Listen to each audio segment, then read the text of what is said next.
Chapter 1, Arrival at the Capital. Ooh, so that's the capital city, huh?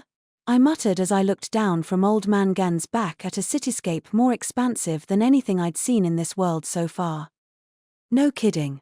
It's huge, Dora-chan said, leaning over to take a look at the capital as well. It's so big, Sway agreed. I sense an innumerable quantity of humans, and a scant few of them have presences that may, perhaps, be worthy of some small note, said Fel, who was lying nearby, idly listening to our conversation. Wait, what was that last part? What do you mean, presences worthy of note? I asked. I meant what I said. I assume they are high-ranking adventurers, or inhabitants of the King's Court. Oh, I see now. It did make sense that there would be a lot of high-rankers in the capital, and that the king would have some pretty tough customers guarding his place as well. More importantly, where should I land, my liege? Gan asked. Where could you even land around here? Maybe that grassland over there? Very well, then, Gun said before beginning a slow and steady descent. The grassland I'd directed him toward wasn't super far away from the city gates, close enough that I would have actually been a little worried, normally, but since Willem the guildmaster had told me that he'd given advance notice about our arrival, I figured it would probably work out well enough this time. Before I knew it, Gun had touched down on the grass, which was indeed big enough to contain his massive, though technically still not full-sized, form. Oh, right. Better wake up Willem now. He'd spent the whole trip blissfully unconscious. Hey, Guildmaster. We made it. We're at the capital. Guildmaster, I said as I shook Willem by the shoulders with some difficulty. He was quite a bit older than me, but being a former high-ranking adventurer, he still had some real bulk to him. HMNH. MNH. Mengra. Willem screamed, shooting to his feet in the blink of an eye. In his mind, apparently, no time at all had gone by between the moment he passed out and now. Let me down. I want off this creature. Right this instant, he bellowed. It's okay, Guildmaster. Calm down. We've already landed. I shouted back. Willem froze in place. What? Like I said, we've reached the capital. We just touched down. See for yourself. Willem very timidly glanced downward and saw the vividly green grassy field beneath Gun. It took him a moment to process what he was looking at, but eventually, he let out a sigh of relief and flopped onto his backside. Okay, let's all climb down and head for the city. I have a funny feeling that getting past the gate might take a while, so the sooner the better, I said. The line at the capital's gate had been long enough that I'd been able to make it out from the air during our approach. That's the capital for you, I guess. Who even knows how many people and goods flow in and out of there every single day? Why yes, Willem stuttered. Good idea. I made my way down from Gan's back, followed shortly by Willem, who immediately fell to his hands and knees and started muttering something or other about sweet solid ground. Yeah, buddy, I know the feeling, I thought. And, while I waited for him to collect himself. Heh! I grunted. It looks like some people are coming our way. Wait. Oh, yikes. Hey, this might be bad. We've got a bunch of armored knights on our hands. We what? Willem asked. What appeared to be a whole battalion of knights clad in very fancy-looking gear was making a beeline from the capital's front gate straight toward us. That armor. Is that the Royal Guard? Bwoo! The Royal Guard. Shouldn't they be busy guarding the king or protecting his palace or something? Oh, of course, Willem said. It's because I sent word that we'd be traveling by dragon. That news must have already made its way to the palace. Ah. Yeah, I guess I am the only person who rides a dragon around on the regular, so it'd be pretty easy to guess it was me when Gun showed up in the sky. But still, why send out the whole Royal Guard? Do they think I'm dangerous? Are they going to chew me out for bringing a Fenrir and a couple dragons to the capital? I decided to hold position, waiting apprehensively for the guards to arrive, and the moment they did, they formed up in an extremely orderly line before me. We, the 1st Division of His Majesty the King's Royal Guard, have been dispatched to serve as escorts for the S-ranked adventurer Sir Mukouda, one of the guards declared. Hi eek, I squealed before I could stop myself. But okay, seriously, you cannot blame me for that. You just can't. Who sends the Royal Frigging Guard to escort a single adventurer into town? It begins, Willem commented. What begins? I replied. We all knew the king was itching to meet with you. The moment he learned that you'd be in the capital, he decided to send his guard out to bring me to him. Ugh. I only just got here, and I already want to go home. We shall guide you on your way into the city, said the guard's apparent leader. Form up, men. Yes, sir, the other guards bellowed in unison before spreading out to encircle us in a tight formation. Hey, Guildmaster, I whispered to Willem. Do you think they'd mind if we politely declined? What do you think? Figures. I didn't have much choice except to resign myself to my fate and head through the gates, surrounded by royal guardsmen the whole way. Now, at first, I thought that Fel and Gan had taken the hint and decided to behave themselves, but as we cleared the gate and headed into the city proper, Fel sent me a telepathic message. So we are going to the palace first. I had thought we would begin by seeing to the Leviathan, but I suppose I shall be patient. I mean, how was I supposed to say no? I replied. Let's just get all of our less pleasant business here out of the way nice and quick. That'll make the rest of our trip easier anyway. True indeed. It has been quite some time since I have met with one of mankind's kings.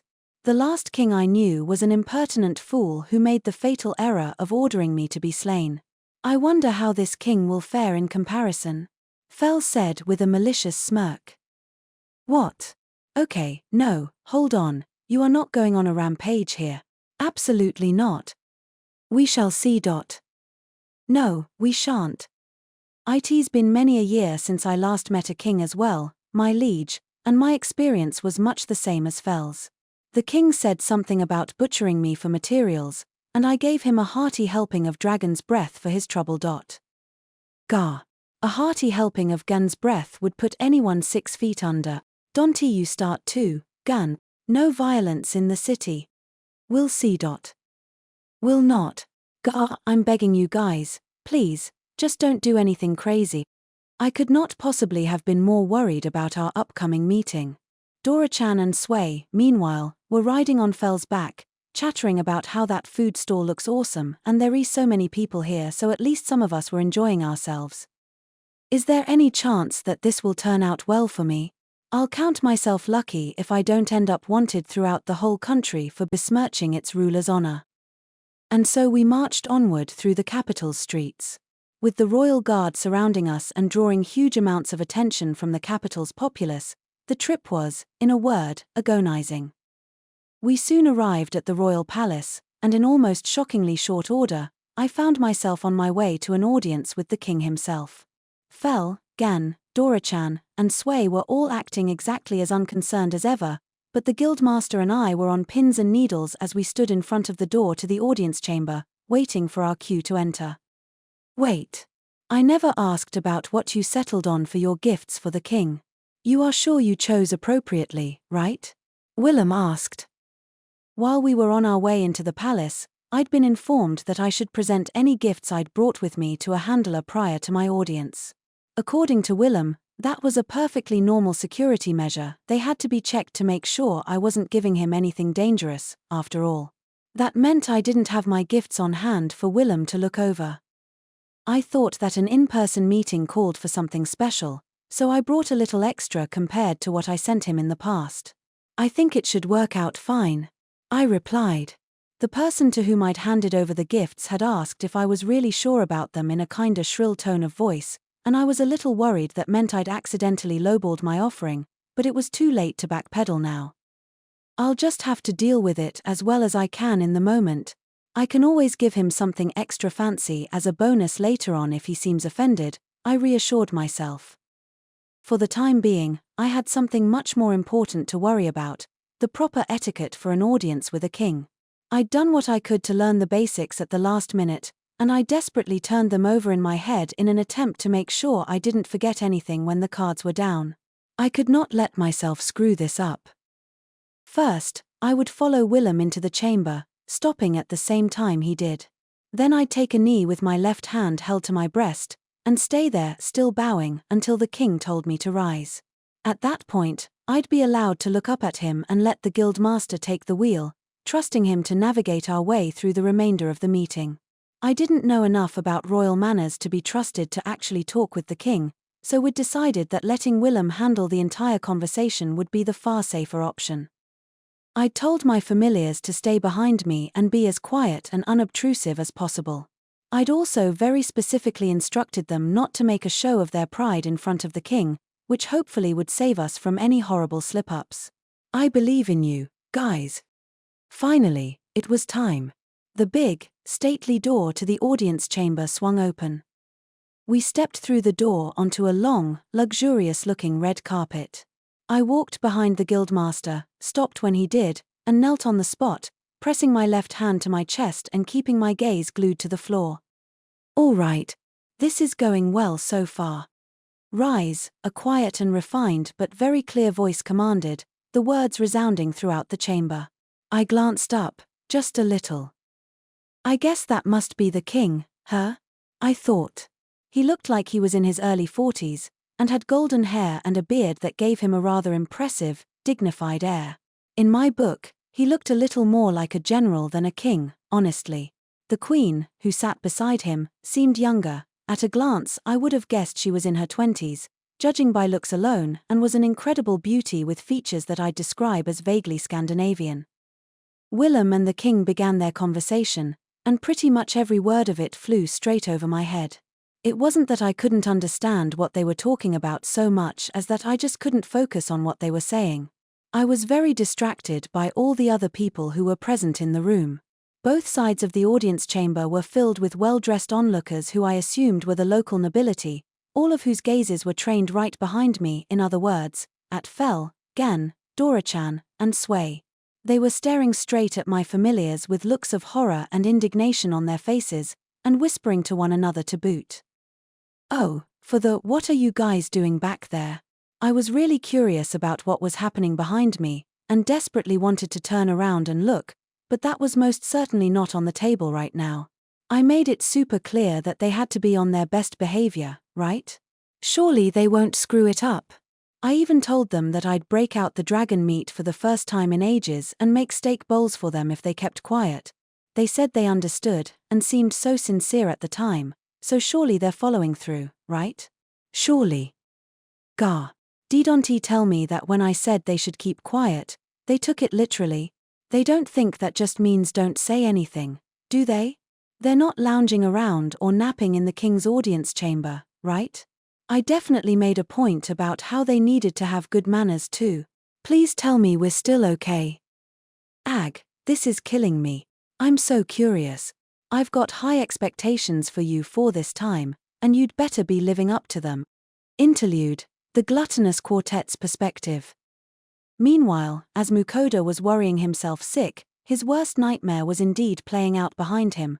The gluttonous quartet had made themselves at home and were now nonchalantly lounging in the middle of the audience chamber. They seemed completely unperturbed by the fact that they were in the presence of the king, not to mention most of the capital's local nobility. As far as Fel and Gan were concerned, the king of a single measly nation just wasn't worth paying any sort of deference to. Hey, Uncle Fel? Sway whined. Are we almost done yet? Sway's hungry. Frigging tell me about it. I wanna hit up the food stalls already. Dora-chan chimed in. Patience, Fel counseled. I am certain it will not take much longer, and if we keep quiet until it is over, we shall once again feast upon dragon meat tonight. He made a promise, and I will hold him to it, so we need simply wait a few moments longer. Okay, Sway said. Right, yeah, I forgot about that. We're having dragon steak bowls tonight. They're gonna be awesome. Dora-chan agreed. Indeed, Gan added, but if he takes much longer, perhaps I'll have to speak up and urge things along. I as well. This king seems to have no intention of harming us, but we have no obligation to humor him for any longer than we already have. I would not be here at all were I not accompanying a human of my own. Well said. If my liege hadn't requested it, I'd have no reason to bother lingering in a place like this. Judging by their attitudes, you'd think the gluttonous quartet owned the audience chamber, and if anyone had been able to hear their telepathic exchange, it most definitely wouldn't have done anything to dispel that impression. I really don't know how many times I almost gave in to temptation and turned to look behind me. I was in an audience with the literal king of the country I lived in, but I was so restless I couldn't even pay attention to a single word he said. As I fidgeted away, the conversation seemed to have turned to the gifts that I'd brought for the king. A slender, rather high-strung-looking man who appeared to be in his 50s or so, a chancellor or something, I assumed, considering how close he was standing to the king, spoke up, saying, "The adventurer Mukouda has offered you these gifts, your majesty." The man I presumed was a chancellor clapped his hands, and the items that I'd handed over earlier were brought to the king one after another. As my gifts were carried in, the nobles gathered up on either side of the audience chamber fell silent. The whispers that I'd been hearing since the moment I entered the room were just gone with the wind. Oh, great. Maybe this really wasn't enough after all. The attendant must have asked me if I was sure because they knew it wouldn't go over well. Ag, my nerves are killing me, and I'm still so curious about what the heck my familiars are doing behind me. I think I feel an ulcer coming on. I was starting to think that agreeing to this audience had been a bad idea from the outset. Sometimes it paid to know where your lane was and to stay in it, come hell or high water. I'd strayed from my lane by coming here, and I was really beginning to regret it. Meanwhile, the items I'd offered were being explained to the king. First, Your Majesty, is a tiara decorated with an assortment of pearls, an attendant said while presenting the tiara in question. The queen's eyes glimmered with a fervent light as she stared at it, so I had a feeling that the first gift, at least, had gone over well. Next, a short sword studded with sapphires.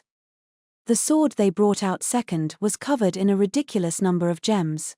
I thought it was pretty gaudy and impractical, but it was so conspicuously lavish that I had a hard time imagining it wouldn't pass muster as well, hopefully.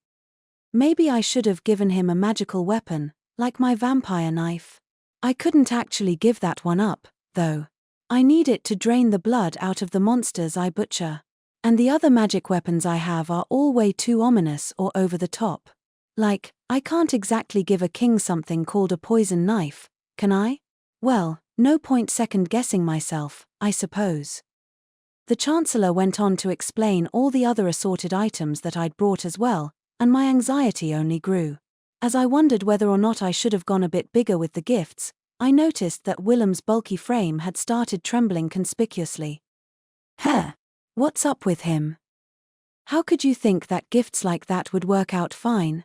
Willem asked me in a hissing whisper. Yikes. Yeah, he's mad, all right. Maybe it really wasn't enough. Sorry. I should have given him something nicer, right? I whispered back. No. The opposite. You call that a little extra? What the hell were you thinking, giving him all that? Wait, really? It was too much. Actually, I didn't even think that there was such a thing as too much in this sort of situation. Apparently, I'd been very wrong on that front. The king's eyes were as wide as dinner plates, and he seemed to have frozen solid. The queen's eyes, meanwhile, were sparkling with glee as a very satisfied smile spread across her face.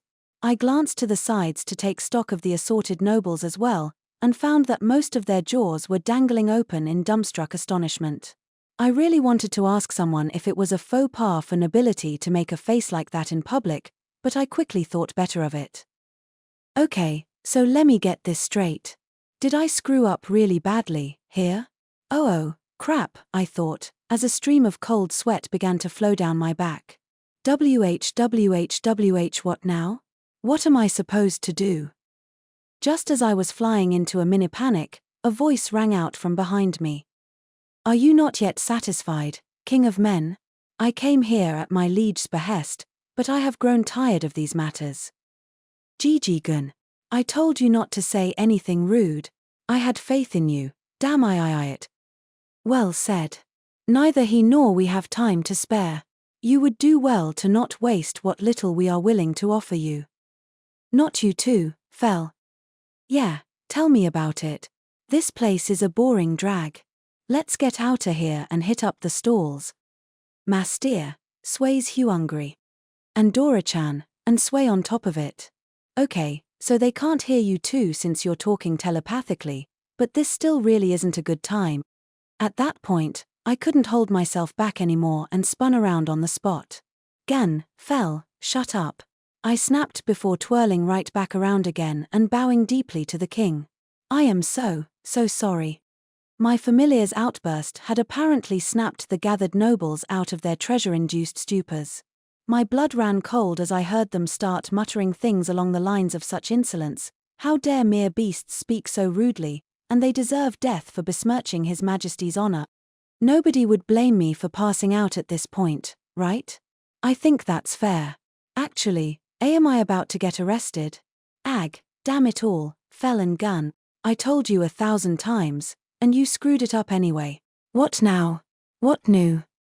I was already on the brink of lapsing into blissful unconsciousness from the sheer stress of it all, and as if that weren't enough, my familiars decided to salt the wound. Silence, foolish humans. Do you truly dare to compare a mighty Fenrir to a mere beast? And while we're at it, I'll have you know that I am an ancient dragon. If you think I'm anything like the petty dragons you're used to, you're sorely mistaken. But of course, if you do wish to challenge me, I would be all too glad to accept. Indeed, razing this kingdom to the ground would be the simplest of tasks for Fel and I. Just say the word. Fel and Gan went into full intimidation mode, projecting such high-density bloodlust toward the nobles in the room that a few of them fainted, soiled themselves, and even curled up in a ball on the spot. Others broke down in tears of fright and simply ran away. Before I knew it, basically no one was standing and capable of speech anymore. Oh God, I muttered to myself. Why yup. This is definitely capital offense tier disrespect. We're so screwed. It's over.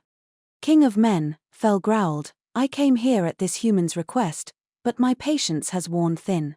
I will leave now, and you would do well not to hinder me. Yes, indeed. There's nothing left for us to gain here but irritation, Gan added. The king was in an absolute panic. Sweat poured down his brow as he raised his voice in a frantic shout. Wait.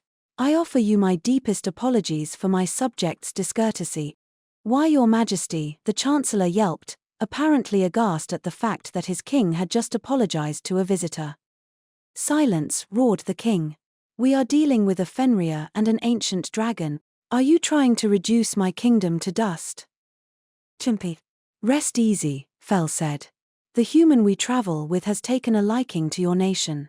We will not destroy it without good cause. I must admit that my lifestyle here has proven adequate as well.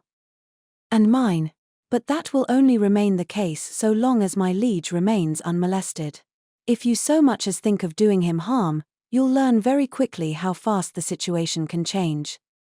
Quite. That goes without saying. After all, if anything happened to him, we would be denied our one source of good food. I swear to you that we haven't the faintest intention of harming Sir Mukouda in any manner, the king said, his expression spasming with every word. The queen spoke up next, and unlike her husband, she did so with a smile. Yes, of course. We'd never dream of committing such a deed, nor would we allow anyone else to do so.